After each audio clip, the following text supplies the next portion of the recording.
están?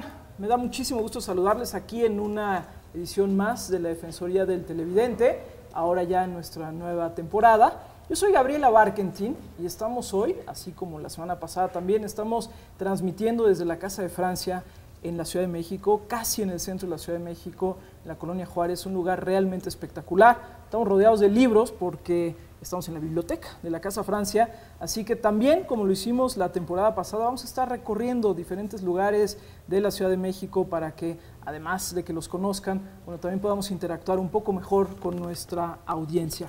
El día de hoy vamos a tocar un tema complicado, un tema controvertido, pero además que debo reconocer un tema que me ha insistido muchísimo la teleaudiencia, que lo tratemos. Ya iré contando un poquito más por qué y cómo surge, cómo han tratado los medios de comunicación y por supuesto la televisión, pero no solamente, cómo han tratado los medios de comunicación todo este debate sobre los matrimonios entre personas del mismo sexo, por supuesto también lo que concierne a la adopción.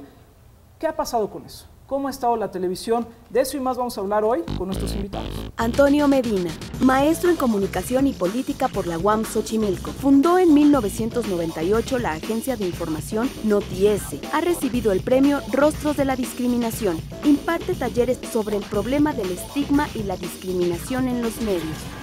Miguel Carbonell, licenciado en Derecho egresado de la Universidad Autónoma de México, doctor en Derecho por la Universidad Complutense de Madrid, España, miembro del Consejo Consultivo de la Comisión Nacional de los Derechos Humanos, articulista en el periódico El Universal. Y hoy tengo, la verdad, un cartel de lujo y estoy muy contenta de que me acompañen dos amigos, dos personas que han luchado mucho por estos y otros temas, y yo diría sobre todo dos mexicanos que le han apostado a la igualdad, a la participación ciudadana, a la equidad. Me da mucho gusto que esté con nosotros Antonio Medina. Antonio, qué gusto que estés aquí otra vez. Pues muy contento porque además el tema de los medios de comunicación no se agota. Tenemos mucho que estar reflexionando desde la sociedad civil sobre los contenidos, sobre lo que significa en el imaginario social que los medios de comunicación tengan una postura en los temas susceptibles de discriminación. Sin duda, así que bueno, de veras, Antonio, nuevamente bienvenido y aquí vamos a estar discutiendo. Y además me da mucho gusto ponerle cara, ponerle rostro a un amigo en el Twitter, en las redes sociales, al doctor Miguel Carbonell. Miguel, ¿cómo estás? ¿Qué tal, Gaby? Con muchísimo gusto de también ponerle rostro, por supuesto, a la cuenta de Twitter y compartir con Antonio esta reflexión sobre los medios y diversidad sexual. ¿Por qué no de manera muy rápida, Antonio, para las personas que también nos ven desde fuera de la Ciudad de México, nos das un muy breve resumen de qué ha pasado en estos últimos meses en relación al tema de matrimonios entre personas del mismo sexo? Bueno, en la Ciudad de México se aprobó la ley o se amplió la ley que permite las uniones entre personas del mismo sexo. El movimiento gay lleva 30 años en nuestro país, 32 años, y con sociedades de convivencia empezamos un proceso de entrenamiento social de alguna manera. Yo insisto que sociedades de convivencia fue un colchón social del tema de la diversidad sexual, y antes de ello el tema en los medios no era abordado pues como debe ser, seriamente. Siempre la cuestión homosexual estaba en el ámbito de lo patológico, de lo abyecto, de lo inmoral. Y bueno, pues el hecho de que el tema se vaya al terreno de los derechos humanos, de los derechos de un sector, insisto, discriminado, ha venido cambiando en el imaginario social la percepción social de la cuestión homosexual. Y el periodismo, el trabajo mediático ha sido muy importante. Ha sido fundamental. La ONU dice que los medios de comunicación pueden ser un factor de cambio para cambiar percepciones sobre temas susceptibles de discriminación. Yo estoy convencido de eso. Miguel, ¿dónde estamos parados ahorita? Porque sabemos que esto sucede sobre todo en el Distrito Federal, pero de entonces acá ya han pasado algunos meses y han pasado muchas cosas. En efecto, Gaby, la reforma se publica para que tenga validez en el Distrito Federal. Es una modificación a un artículo, por cierto. Incluso parece un pequeño juego de palabras. Es el 146 del Código Civil del DF, que antes definía el matrimonio como una unión entre un hombre y una mujer, y ahora dice simplemente entre dos personas. No se cambió, vale la pena apuntarlo, otro artículo que se refiere a la adopción. No fue objeto de ninguna modificación legislativa, pero se entiende, por supuesto, que al cambiar el concepto de matrimonio, pues desde luego que se amplía para personas de cualquier preferencia sexual que deseen celebrar matrimonio, pues todos los derechos y todas las obligaciones. Esto fue lo que pasó en el ámbito de la Asamblea Legislativa. Posteriormente, y esto también es importante porque ha dado lugar a un debate mediático, la Procuraduría General de la República interpone una acción de inconstitucionalidad muy llamativa, muy curiosa, porque es una andanada,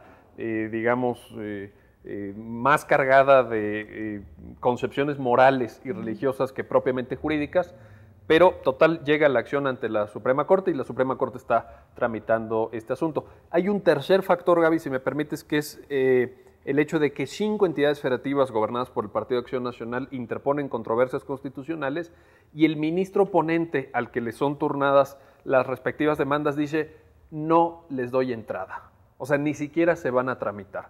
¿Por qué? Porque en modo alguno una modificación al Código Civil del DF les afecta a los demás. Entonces ni siquiera les dio entrada y por tanto lo que queda hoy es la acción de inconstitucionalidad de la PGR, que es así, llevará su trámite y bueno, pues tendrá que ser resuelta, supongo yo, a lo largo del año por el Pleno de la Corte. Antonio, se discutía mucho, ahorita ya entraremos a la parte más de los medios, pero se discutió mucho cuando también hace ya algún tiempo aquí en el Distrito Federal se aprueba la legalización de la interrupción del embarazo, la legalización del aborto. Se discutió mucho que esto llevó a que en otros estados de la República hubiese como se desatara una andanada conservadora que llevó incluso a que pues prácticamente, no sé, son ya 17 o 18 estados en donde ya se aprobó justo lo contrario, ¿no? Legislaciones, o se aprobaron o se reforzaron legislaciones que penalizan incluso el aborto.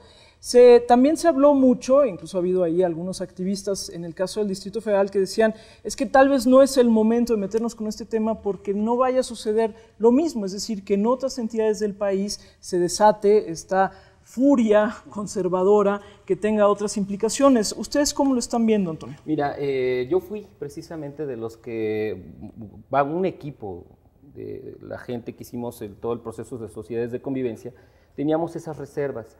Estuvimos un poco, pues sí, previendo este asunto. Hablamos con la gente de los estados. En los estados no hemos escuchado mucho las voces de lo que está pasando en los estados. Hay ese temor. De hecho, ya hay propuestas de ir modificando. Ya lo hizo Yucatán. Yucatán ya puso el candado de hombre y mujer. Y bueno, pues es algo que va a venir como parte del proceso de político y de cabildeo en todos los estados. Creemos que sí va a suceder. Ya lo vimos con los 5 estados que menciona Miguel Carbonell. Y creemos que hay políticos o diputados, diputadas que van a defender bien esta parte, pero de que se va a dar, pues ya lo estamos viendo. Sí, sin duda. Por desgracia. Vamos a un corte. Estamos aquí en la Defensoría del Televidente. Regresamos. Reconocemos que la multiplicidad de conductas, modos de vida y visiones del mundo forman parte de la condición humana y son fuente de intercambio, transformación y creatividad. Conoce nuestros códigos de autorregulación. Visita www.canal22.org.mx/códigos.html. Estamos de regreso aquí en la Defensoría del Televidente. Estamos hablando de la polémica que se suscitó, se sigue suscitando y se seguirá suscitando en torno a los matrimonios entre personas del mismo sexo. Quiero compartir una anécdota con ustedes, pero también leer algunos de los mensajes que nos han llegado aquí a la Defensoría del Televidente. Les recuerdo, por cierto, www.defensor.canal22.org.mx, 01800 canal 22 21 22 96 80, las formas que ustedes tienen para comunicarse con nosotros. Incluso lo que estamos discutiendo ahora, todo esto sigue abierto y hay que trabajar. Resulta que hace no mucho voy a hacer una compra muy básica, voy a comprar unas revistas y la persona que me está atendiendo de repente me dice, oiga, usted es la que sale ahí en la televisión, en lo del Defensor del Televidente. Entonces nos ponemos a platicar y me dice, y se empieza a reunir ahí un grupo de personas, entonces se acercan y me dicen, oigan, ¿por qué no tratan el tema de los matrimonios entre personas del mismo sexo? Porque la verdad es que pues no estamos de acuerdo, algunos comentarios, la forma como se ha tratado, se ha maltratado a las personas del mismo sexo, pero muy interesados en que pudiéramos revisar qué ha pasado con los medios de comunicación. Y hemos recibido también algunos mensajes, por ejemplo, nuestra televidente Yoko Villaseñor, a quien le agradecemos por supuesto que se haya comunicado con nosotros, hace referencia al programa de Esteban Arce en Televisa, en su programa que se llama Matutino Express, creo, ¿no? en donde, bueno, pues seguramente lo recordarán porque fue retomado por casi todos los demás medios, en donde Esteban Arce pues hace comentarios abiertamente homofóbicos y donde pues ni siquiera permite que la sexóloga o la experta que tiene ahí hable del tema y bueno, se mete con discusiones sobre lo natural o no natural. Yoko Villaseñor nos dice, bueno, que es una lástima que este tipo de cosas sucedan, estos comentarios intolerantes, absurdos. Se los hago a los dos. O sea, ¿ustedes cómo han sentido a los medios de comunicación, digamos, los formales? Con ellos me refiero a la radio, a la televisión, a la prensa como tal. Luego hablaremos, por supuesto, de lo que sucede en Internet. Miguel. Bueno, yo creo que en general la difusión en términos mediáticos ha sido correcta. Ha sido neutral, digamos, noticiosamente. No ha habido juicios de valor, salvo expresiones lamentables, pero aisladas, y respecto de las cuales se dio una reacción. También esto es importante, es decir, no se dejó pasar como si nada. Y por otra parte, también ha habido un sector de los medios que han ido como representando la normalidad que esto supone. Es decir, no es nada extraordinario, no afecta a nadie. Esta idea de algunos conservadores de que aprobar el matrimonio entre personas del mismo sexo era atentar contra la familia, bueno, todo lo que hemos visto narrado en los medios de comunicación, todo el imaginario que se ha creado, pues demuestran exactamente lo contrario. Esto es en uso de la autonomía personal de cada uno y es perfectamente acorde con los derechos humanos y con el respeto mutuo que nos debemos todos. Y yo creo que en general la representación mediática ha sido correcta. Otra cosa es en el mundo virtual, en los medios propiamente de Internet, que ahí sí, resguardados en el anonimato o de alguna manera, las expresiones han ido subiendo. Sí, ahorita vamos a entrar en ello. También, Antonio, te escuchaba en una entrevista que diste hace poquito en el Instituto Mexicano de la Radio, incluso por ahí si entran al sitio de Internet del IMER, y ahí están las entrevistas, ahí la pueden escuchar, la entrevista que te hicieron, y compartías un poco esto que está diciendo Antonio, Miguel, esta parte de los medios se comportaron relativamente bien. Sí, mira, nosotros en Letra hemos hecho el ejercicio, cada que hay sucesos de este tipo, por ejemplo, la cuestión de aborto igual, hemos hecho un análisis del discurso, de cómo los medios están abordando los temas, qué actores se están pronunciando, quiénes a favor, quiénes en contra, qué reporteros, qué periodistas, qué líderes de opinión están abordando los temas y cómo lo abordan. En el caso de matrimonio, creemos que la cobertura ha sido buena en general, tanto en prensa escrita, principalmente en prensa escrita. Televisión ha sido, Televisa y TV Azteca han sido muy respetuosos editorialmente hablando. Yo recuerdo cuando fuimos con Loret de Mola, Jorge, mi compañero y yo, cuando se aprobó la ley de sociedades de convivencia, él me dijo algo fundamental. Él decía, ahora ser homofóbico ya no es lo in, ya ser homofóbico es algo mal. Entonces eso lo entiende la gente que está en los medios. Yo me atrevo a pensar que hay gente que pues, no está muy convencida, pero sabe que hay una sociedad civil pujante, una sociedad civil denunciante, que hay ciertos actores, instituciones, el CONAPRED. Don Gilberto Rincón Gallardo fue clave en todo este proceso, para que los medios de comunicación empezaran a entender toda esta cuestión de los derechos humanos. Entonces, creo que ahora los medios están más sensibilizados, han aprendido que hay ciertos temas que tienen que tratarse tal cual, o sea, con respeto. Pero tú tenías también, nos mencionabas fuera del aire, hace algunos años, la diferencia, por ejemplo, de un diario hace algunos años y ahora. Sí, los términos que cuando hicimos hace 10 años en la Asamblea Legislativa el primer foro de la diversidad sexual, recuerdo los titulares y los tenemos todo el registro hemerográfico, y medios nacionales se seguía utilizando términos como maricones, ¿no? O hombres de costumbres raras en recinto legislativo, o palabras y frases que venden mucho, que la gente pues las lee en un titular y compra el periódico nada más por la pura frase, lo sabemos. Ahora no hay medio que se atreva a hacerlo porque sabe que tiene una sociedad civil, pero además tiene articulistas, tiene intelectuales que colaboran con ellos, que no permitirían que eso sucediera. Yo creo que eso tiene que ver a que ha habido un avance en ciertas instituciones donde también hay gente que está pues ahí vigilando. Y yo creo que un reportero, una reportera, un comunicadora serio, ya no lo hace. No lo hace por mero sentido común, pero además también ya empieza a avanzar esto de tal forma que como sociedad pues, estamos ahí apostándole a la democracia y los medios no se atreverían ya a esta parte.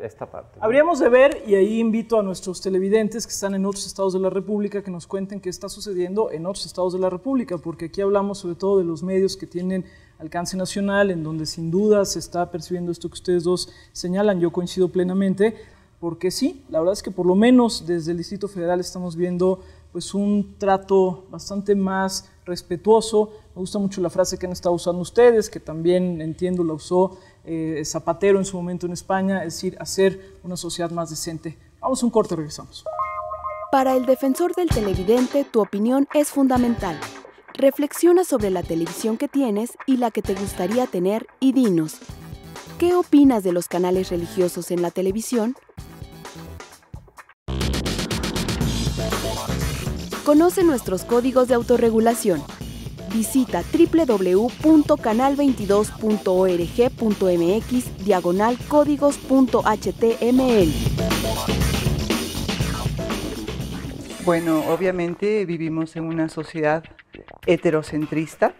Esto quiere decir que efectivamente el único modelo a seguir y que los medios de comunicación sobre todo son los encargados de difundir es este modelo el heterosexual, ¿no? Y esto pues lo vemos efectivamente en cualquier ámbito de los medios, como la pareja ideal que se plantea es el modelo heterosexual. Yo creo que hay muchas formas de acuerdo para poder llevar una relación y que el matrimonio no es la única forma de relacionarse, ni la única forma para acceder a los derechos. Eso me parece un análisis muy corto, una visión demasiado acotada, luchar por el matrimonio, porque el matrimonio es la única institución que nos da acceso a otros derechos. Yo creo que tendríamos que luchar por una nueva forma de ciudadanía, ¿no? Luchar por esta ciudadanía en que el ser humano tiene derechos por ser ser humano. Y no tiene que pasar obligatoriamente por el matrimonio para acceder a derechos. Estamos de regreso aquí en la Defensoría del Televidente. Estamos platicando con Miguel, con Antonio sobre el tema de los matrimonios entre personas del mismo sexo. Decíamos en la parte anterior que, sobre todo en los medios, digamos la radio, la televisión y la prensa escrita, ha habido un trato bastante bueno, se puede decir sensible a este asunto, con menos descalificaciones que en otros momentos, etc. Pero entonces uno podría pensar, uno podría irse con la finta de decir, qué bonita sociedad somos, ¿no? ¿Es así, Miguel? ¿Vivimos en el mejor de los mundos posibles? Yo creo que la diferencia que ya se vislumbra en tu comentario es muy cierta. Es decir, una cosa es aquel segmento de la sociedad mexicana que conforma la opinión pública, que un poco, o la opinión publicada, pues como lo queramos ver. Y yo creo que ahí, evidentemente, el trato ha sido mucho mejor que el que se podría haber dado hace 10 o 15 años. Ahora, en efecto, yo creo que esto se va transminando poco a poco a la sociedad, pero no podemos sentirnos ya satisfechos. Vaya, si tú me dices, la sociedad mexicana hace parte de este tipo de causas, en un gran porcentaje yo diría que no, todavía. Pero el hecho mismo de que el círculo rojo, estos generadores de opinión pública, estos conformadores del sentido común alrededor de estos temas, estén apostando por causas progresistas, es muy sintomático. Y esto va a tener un efecto de pedagogía social muy bueno hacia adelante, porque al evitar descalificaciones, al evitar improperios en el debate, esto desde luego llega a una sociedad civil que está ávida y que consume con avidez medios de comunicación y que a partir de ahí se forma sus propios criterios, ¿no?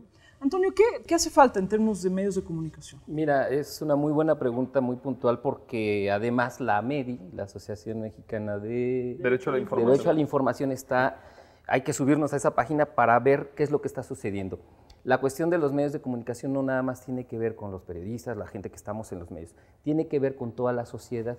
En el momento en que logremos una ley que realmente responda a las necesidades de la vida real de nuestra población, que los medios tengan códigos ontológicos, códigos éticos que respeten la otredad, que respeten lo que vemos que a veces no respetan mucho, que haya multas verdaderamente significativas para los medios que no cumplan con la ley. que programas de radio, de televisión o medios donde se ofenda, se incite al odio, fíjate, ese es uno de los temas que ha estado. Está previsto en la ley. Pero el problema es que la ley no tiene realmente dientes, garras y dientes como para que los medios se la piensen. Imagínate, si la multa, como en Canadá, estoy ahorita haciendo unas entregas a la revista Zócalo, que van a salir sobre cómo están las leyes en otros países de América Latina, Europa y Canadá. Las leyes en Canadá es motivo de despedir y quitarle la licencia a un comunicador que siquiera insinúe una cuestión discriminatoria hacia quien sea. Hombres, mujeres, personas del mismo sexo, qué sé yo. Entonces, creo que la ley sí tendría que tener este componente de exigir códigos ontológicos que se respeten, porque de repente en los códigos de ética sí se dice, no, vamos a respetar y seremos y vamos a promover la convivencia, pero la realidad es que tú ves programas, el de la escuelita, por ejemplo, donde al niño amanerado o al gordito, a la flaca, a la maestra se le ofende, se burlan de ellos, y en televisión se les pega. Yo daba el ejemplo en este programa de radio de eso se emuló en una situación en un salón de clase en Aguascalientes hace 2 años y por poco al niño amanerado le sacan el ojo, emulando al programa de la escuelita de Jorge Ortiz de Pinedo. Sí. Ahora, Gaby, hay que decir que eso está prohibido. Está prohibido por tratados internacionales, está prohibido por leyes mexicanas vigentes. Podríamos discutir si las leyes tienen o no suficientes dientes y si las sanciones hace falta aumentarlas o no. Claro. Pero sí es importante que nos quede, a todos los que nos están viendo sobre todo, muy claro esto. Esa parte de reproducción de estereotipos, por ejemplo, está claramente previsto en CEDAW, ¿no? La Convención de ONU para la Discriminación contra la Mujer, está en la ley federal. La incitación al odio, las burlas por la forma de gesticular o de vestir o de expresar públicamente su preferencia sexual están prohibidas por la ley. Entonces, es importante también que a través de los medios difundamos esto para que sepan quienes incurren en ellas, también comunicadores, que están violando la ley. Ese es un primer mensaje importante que hay que esparcir, digamos, ¿no? Y nada más para cerrar muy rápido, Miguel, el tema también de lo que sucede en Internet, en las redes sociales, en donde, bueno, pues ha habido incluso por ahí algunos intereses de hay que censurarlo, hay que cerrarlo, hay que acotarlo, porque son violentísimos y se dicen cosas terribles. Es decir, ¿cómo sí asegurar con todo la libertad de expresión? No, bueno, la libertad de expresión es la columna vertebral de cualquier sistema democrático y yo en esto siempre repito las palabras de New York Times versus Sullivan. Un debate abierto, desinhibido y robusto. Eso es, no habrá nadie que se oponga a esto en sus sanos cabales democráticos. Ahora, la libertad de expresión lo que no puede es violar otros derechos y hay casos evidentes de expresiones que discriminan. La clave aquí, Gaby, reconociendo que hay zonas grises y casos difíciles, y eso en todo el mundo, pero la clave es esta: la expresión afecta de forma denigrante a un grupo históricamente discriminado o no. Eso es. Porque por supuesto que podemos hacer chistes en los medios, por supuesto que puede haber programas de humor, se pueden hacer chistes de muchas cosas, pero ojo con hacer chistes de grupos o de personas con ciertas características físicas que han sido históricamente discriminadas. Eso es lo que esa frontera nunca se debe pasar. Mira, ya que estamos aquí en la Casa de Francia, hacer la referencia a Francia. Recientemente este asunto de la religión en las escuelas, que ha habido actos de discriminación desde los medios de comunicación y han sido multados por miles de euros, y ha sido muy estricto el gobierno francés a que no se incite desde los medios de comunicación a la discriminación hacia los musulmanes, hacia estos sectores migrantes en Francia, que ha sido verdaderamente trágico lo que ha sucedido. El tema de la discriminación y la libertad de expresión es muy endeble, muy pequeña la frontera, pero sí cualquier comunicador, comunicadora que está frente a un micrófono, frente a la pantalla o escribiendo, tenemos que tenerlo muy claro, porque no podemos darnos el lujo, en una sociedad que se quiere jactar de democrática, de ser promotores de discriminación. No es posible. Quienes estamos en los medios, mucho ojo. Y bueno, aprovecho además que me dio el pase a gol para agradecer a la Casa de Francia que nos ha tenido aquí en estos días para poder grabar el programa de la Defensoría del Televidente. Miguel, muchísimas gracias por haber estado aquí. Gracias, Gaby, qué gusto. Igualmente, Antonio, nuevamente muchas gracias. Gaby, ya saben, los dos, esta es su casa y sobre todo esta es la casa de todos ustedes. La Defensoría del Televidente tiene sentido precisamente porque dialogamos los televidentes con el canal 22. Yo soy Gabriela Barkentin y nos vemos aquí la siguiente semana. Hasta luego. Hola, mi nombre es Julio César Figueroa Bustamante. Lo que realmente quiero decir es que en los demás canales, en las demás cadenas, solamente se usan para propaganda política. Y como prueba están las estrellas entre comillas, del Canal 2 y la propaganda que hubo apenas el año pasado. Marta Rosa Sánchez Bocanegra. A mí me molesta mucho que ridiculicen a los homosexuales. Y ahora casi en todos los programas, claro que exceptuando el 22, hacen reír a la gente a base de puros homosexuales o transvestis. Muchas gracias por su atención. Humberto Arias González. Me agrada mucho el programa de Defensor del Televidente. Sin embargo, quisiera hacerles notar que sigo esperando que programen nuevamente la serie de Cuéntame cómo pasó.